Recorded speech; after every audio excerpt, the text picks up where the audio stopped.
Hora de tratar do crime do artigo 129 do Código Penal. A gente tem vários tópicos para trabalhar sobre esse artigo 129, mas nas provas de concurso é muito frequente a cobrança pela banca examinadora das diferenças entre a lesão de natureza grave e a lesão de natureza gravíssima. E nesse bloco vamos trabalhar com a lesão de natureza grave e posteriormente a lesão corporal de natureza gravíssima.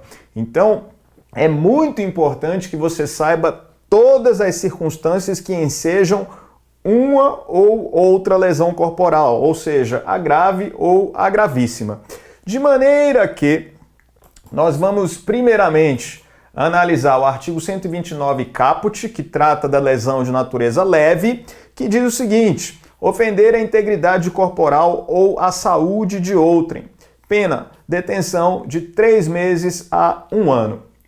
Essa redação que acabou de aparecer para você diz respeito à chamada lesão de natureza leve, que tem resultado naturalístico, pois a lesão é causada no corpo da vítima.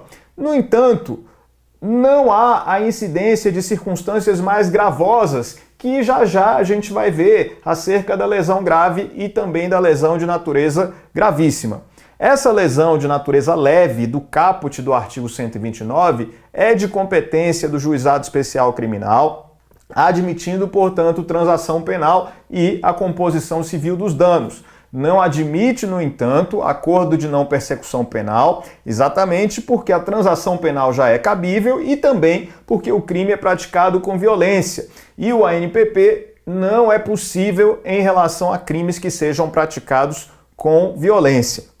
A lesão corporal leve que está no caput, ela vai ser definida por exclusão. Vinícius, como assim?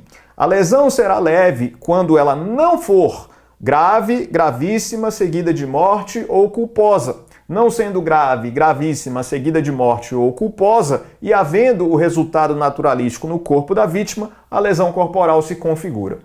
Mas lembre-se o seguinte, quando nós falamos em lesão corporal, que tem como bem jurídico a integridade corporal ou a saúde da vítima, existem 3 aspectos que devem ser violados para que o crime de lesão corporal se configure. Os aspectos anatômico, fisiológico e psíquico. Então eu preciso que a lesão afete algum membro da vítima acerca do aspecto anatômico, como os braços, as mãos, as pernas.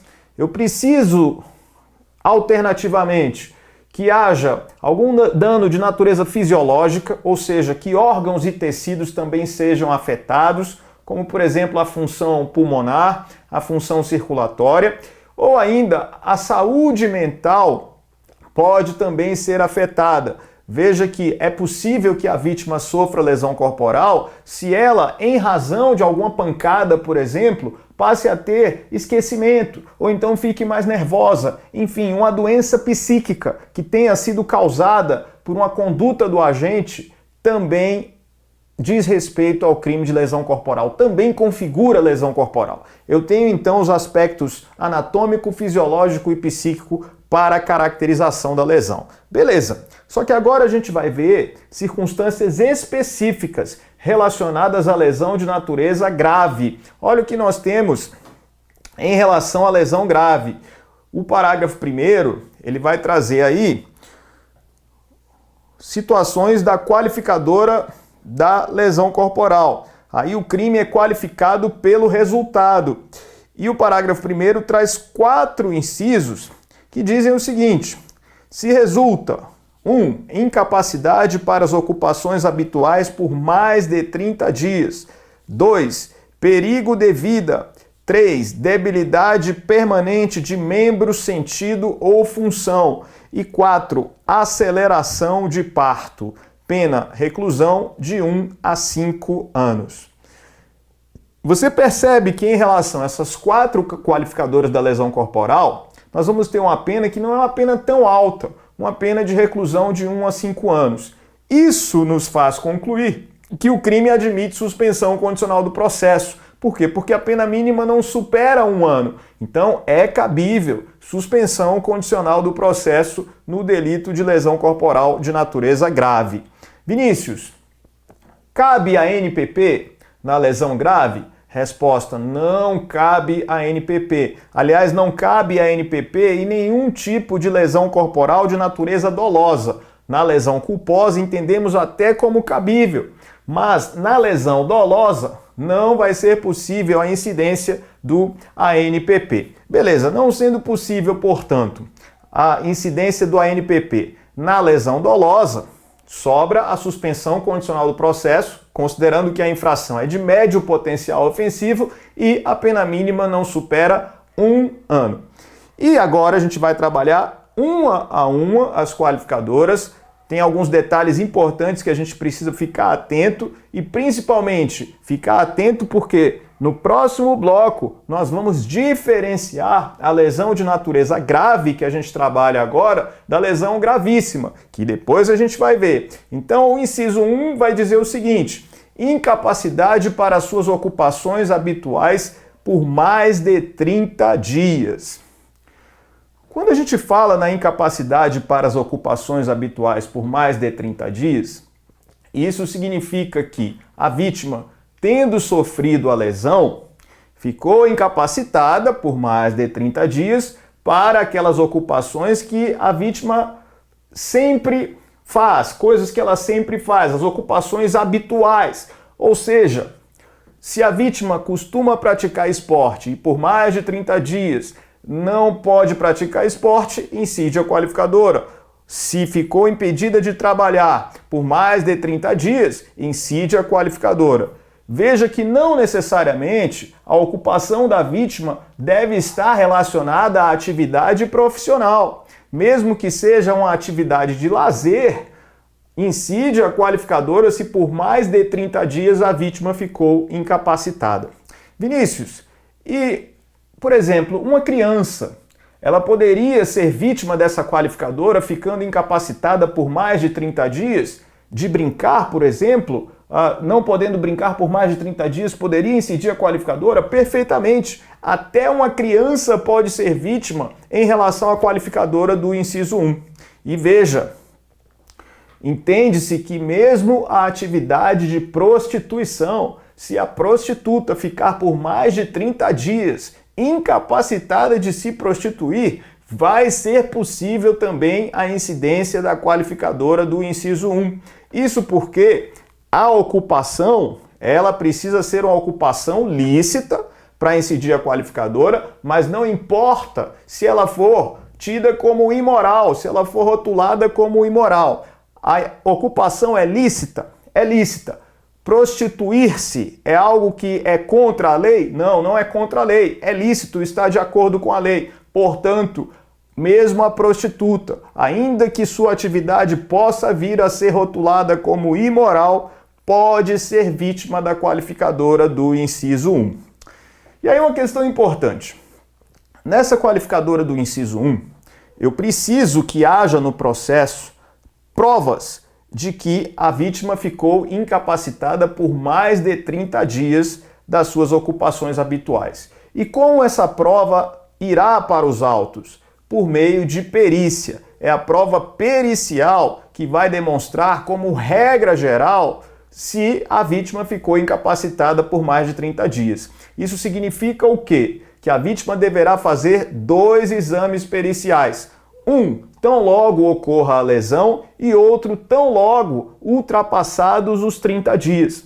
Por isso que a doutrina diz que essa lesão corporal em que há incapacidade para as ocupações habituais por mais de 30 dias é um crime a prazo. O que é um crime a prazo? É aquele que depende de um prazo para a sua configuração. E no caso concreto, dependemos desse prazo de 30 dias. E aí veja o que diz o Código de Processo Penal sobre essa qualificadora no artigo 168. Artigo 168 do CPP para você.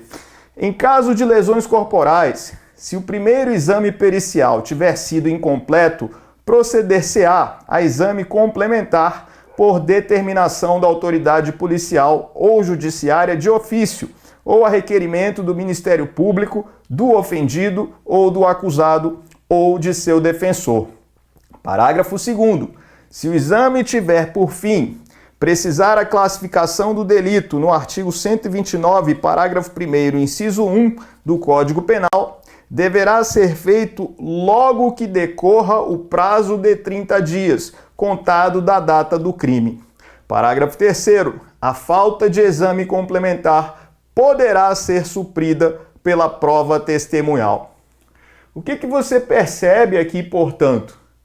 Percebe que, uma vez sofrida a lesão pela vítima, ela deverá comparecer novamente para que seja realizado o exame pericial, logo após esses 30 dias. Vinícius, mas é só por meio da perícia que essa qualificadora pode ser demonstrada? Não, não é só por meio da perícia. O próprio parágrafo 3º desse artigo 168 do CPP vai prever que, eventualmente, a prova testemunhal pode complementar se o exame pericial não estiver nos autos para a demonstração desse resultado naturalístico. Então, muito cuidado, vai ser possível a complementação pelo exame pericial. E aí, a segunda qualificadora, a qualificadora do inciso 2, é o chamado perigo de vida. O perigo de vida, qualificadora do inciso 2, do artigo 129, parágrafo 1º, é uma expressão criticada pela doutrina, porque na verdade, deveria ser perigo de morte. É aquele momento em que, em decorrência da lesão corporal sofrida pela vítima, existe uma iminência de morte. Em um momento, a vítima ficou entre a vida e a morte. Por isso, perigo de vida não é a expressão mais apropriada. Como provar que houve esse perigo de vida, leia-se de morte, para efeito de incidência da qualificadora?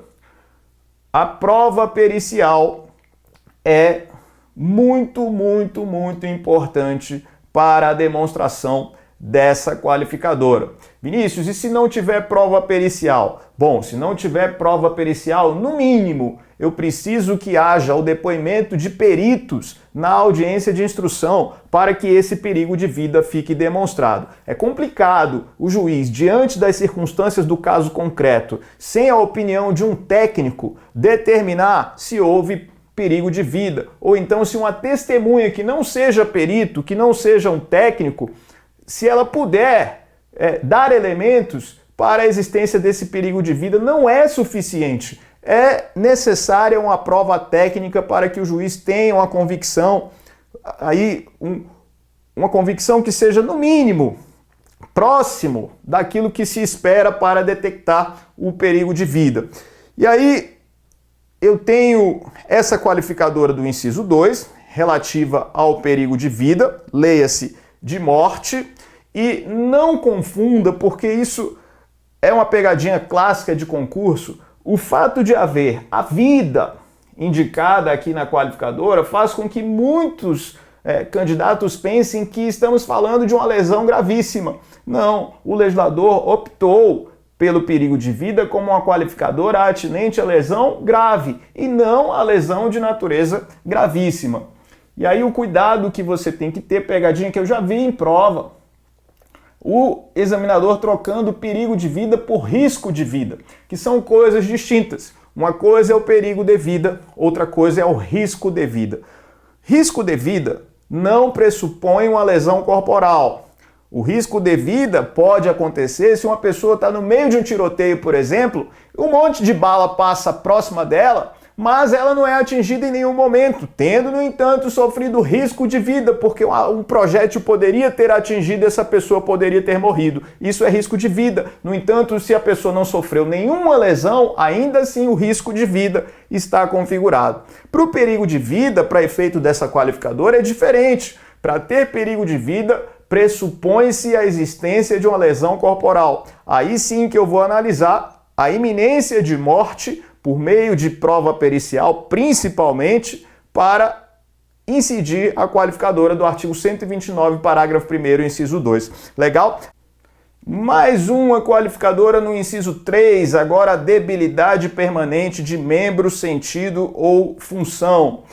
Então, quando falamos de debilidade permanente, veja que a palavra debilidade indica algo que ainda funciona. Funciona menos, mas ainda funciona, podendo ser um membro do corpo, os braços, as pernas, as mãos, podendo ser um sentido, e aí nós estamos falando dos 5 sentidos, a audição, o olfato, o tato, o paladar, a visão. Se ocorrer uma debilidade, vamos ter a lesão de natureza grave.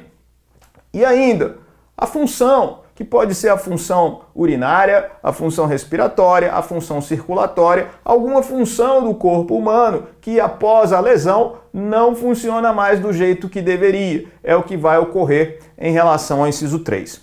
Ficar atento para aquelas lesões em órgãos duplos.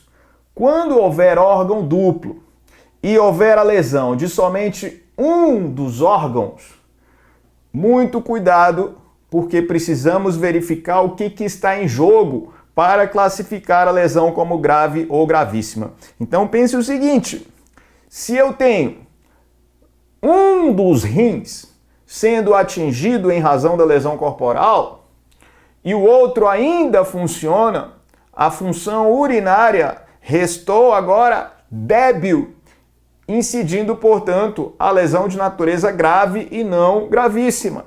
Se houve debilidade de um dos testículos e agora a função reprodutora não é mais como era antes, ainda funciona, mas funciona menos, tem então lesão de natureza grave e não gravíssima. Há controvérsias, mas é isso que a gente vai pensar dogmaticamente.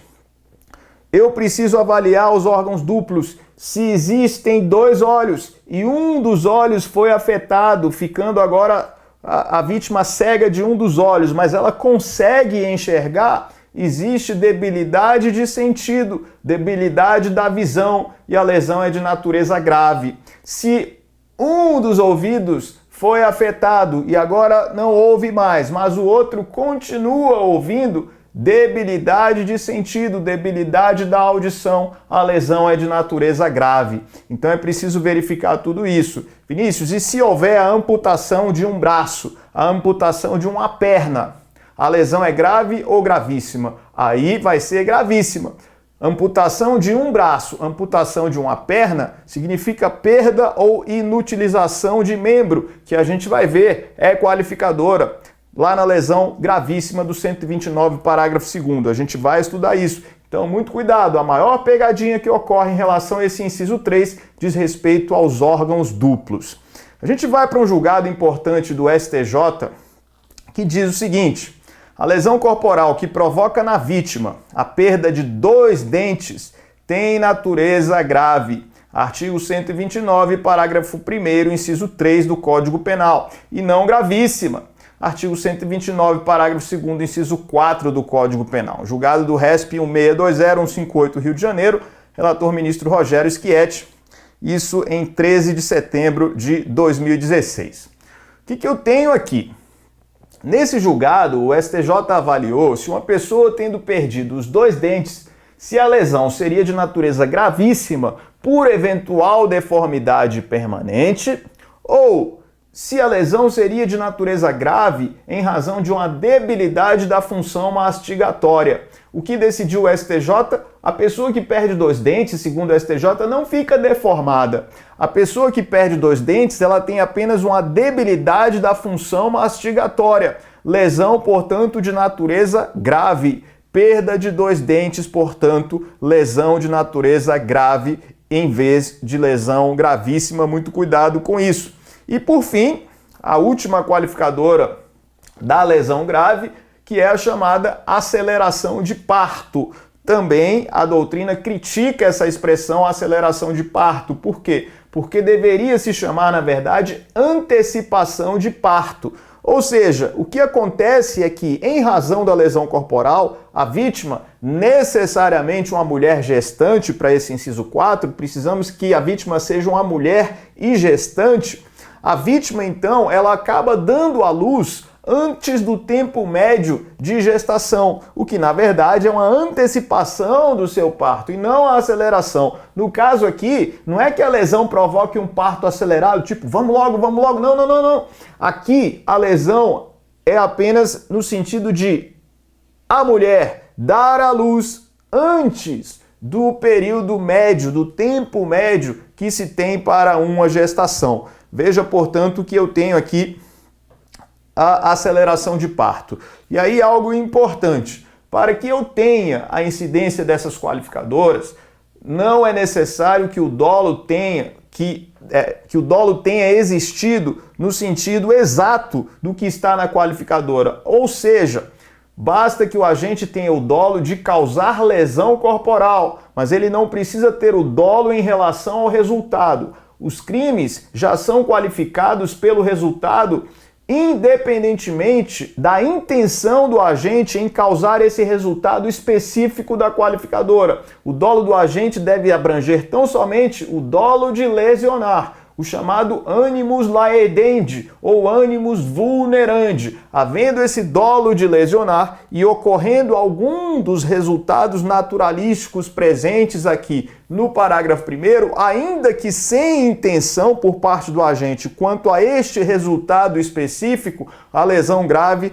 estará configurada para efeito de incidência do 129, parágrafo 1º do Código Penal. Entenderam isso? Estamos falando aqui de crimes qualificados pelo resultado. Lesão corporal de natureza grave. E no próximo bloco a gente vê a lesão de natureza gravíssima, continuando com as nossas comparações em relação à lesão de natureza grave. Um abraço para você.